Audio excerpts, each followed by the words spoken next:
sexy secrets that we want to pay our owners. Now, here's the thing.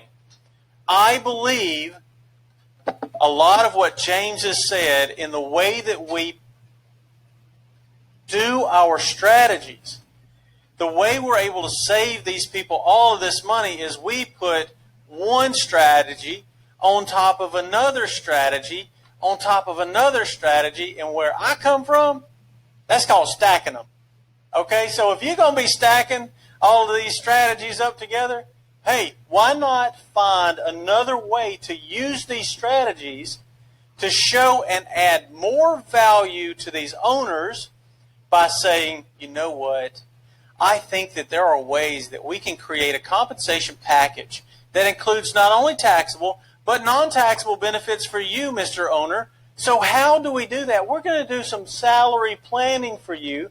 And if we can do that, guess what happens? Depending on your goal, on what you want to make and how you want to do it, the first thing we're going to implement before W-2 wage, before reasonable comp, is an accountable reimbursement plan. That's how we pay you non-taxable.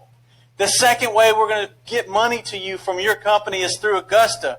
Guess who gets that money tax-free? Woohoo! Augusta loophole. Number 3, we're going to hire children and maybe have an HRA plan. Number 4, non-taxable fringe benefits, which is something we haven't really talked a lot about yet. But believe me, this is something that you do to add value. That's the key. We're adding value to our tax plan. Then we look at our reasonable compensation. After we get to reasonable compensation and we pay our reasonable compensation, we get to our distribution.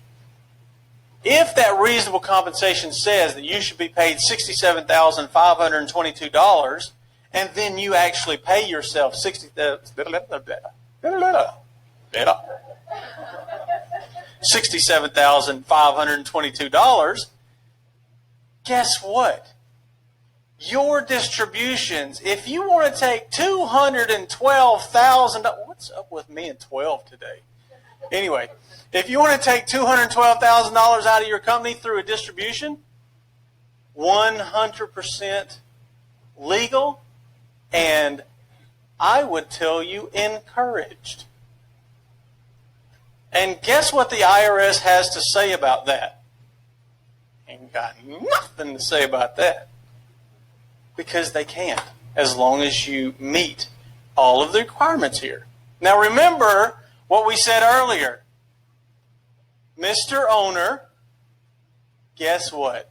In order to take any deduction that the IRS wants you to take that's above and beyond what you're doing right now, there's red tape involved.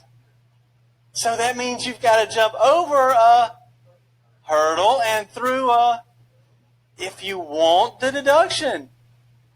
That's the key, people.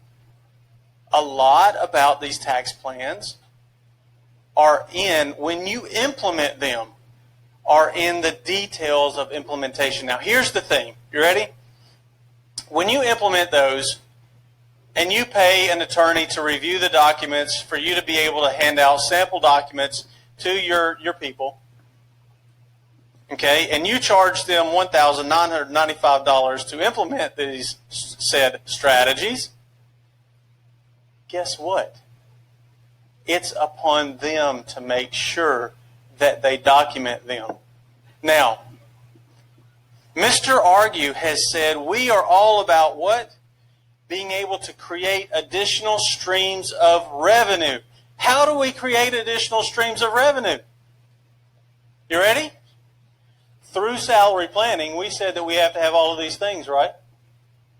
Well, Mr. Owner, now I have to come back through and do a quasi-audit of your plans to make sure you're following the rules.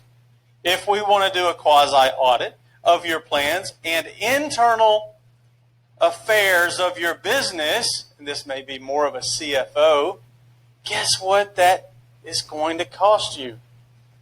Well, unfortunately, we can put a plan together for, maybe an additional $1,995 a year.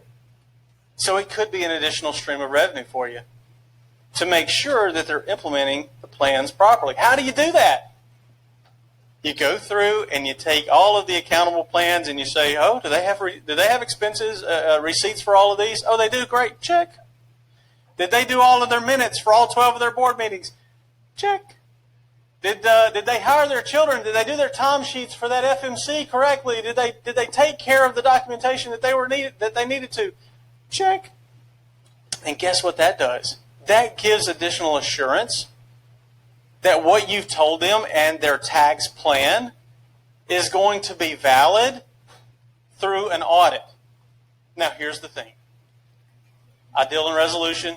Unfortunately, there's a lot of audits that I have to deal with. I'll tell you one story. I had a person in here tell me that they had a client that they were getting audited, and they didn't respond timely, so the IRS gave them what we call a proposed assessment.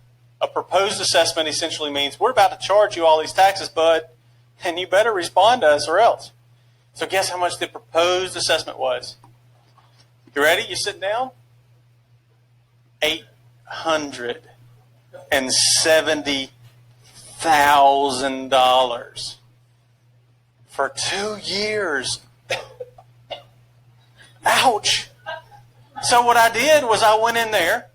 Now I will tell you in this one I sent them literally 800 pages of documents to document all the stuff that we had. It was beautiful. You should have seen it. I had all of these color-coded sheets in there, and it was neon orange and neon green, and it was great. Everything documented perfectly. Sent it to the IRS, and how did I send it? Certified. That's exactly right. He didn't say anything though. So you send it certified, and guess what happened? 10 days later, the IRS came back and said, proposed assessment of $870,000. I said, hello. I spent 45 hours of my time putting all these pretty little papers in this big sheet. But what I did was this right here. When I talked to the manager.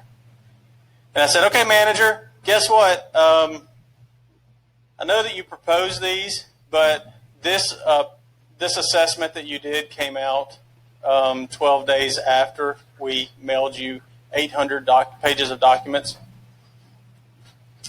It was 800 pages of documents that we sent them.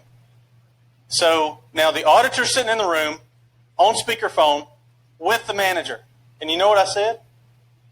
I am ready, willing, and able to do a FOIA request, a Freedom of Information Act, to get the time sheets of your auditor and see how much time she actually spent going through those said 800 sheets of documentation. And once I prove to you that she did not spend any time and she said, we're just going to make them pay, I will also prove to you that she has abused her authority and she's abused her discretion.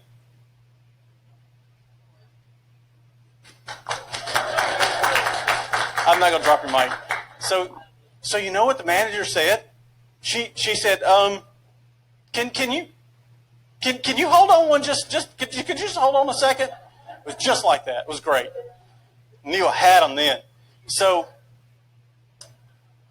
she goes, puts me on hold for 15 minutes, comes back. Apparently the auditor's not in the room anymore.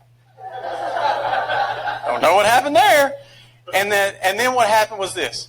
She said, Mr. Golden, I think you're right. I think that we just need to look at this audit a little deeper. So what do you propose we do?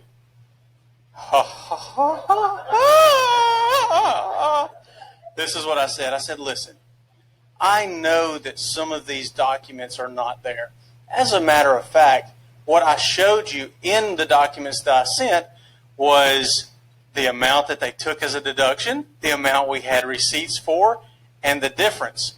And then I also showed you the ATC rules that says the ATG rules that says the audit technique guide says that in this business they had an ability to say XYZ percentage.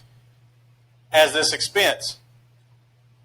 What I would encourage us to do is let's just limit this scope from everything to 4 things that you choose, and let's just get this thing done. She said, I think that's a great idea.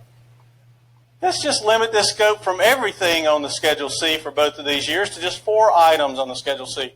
So you know what she picked? She picked W-2s, mileage,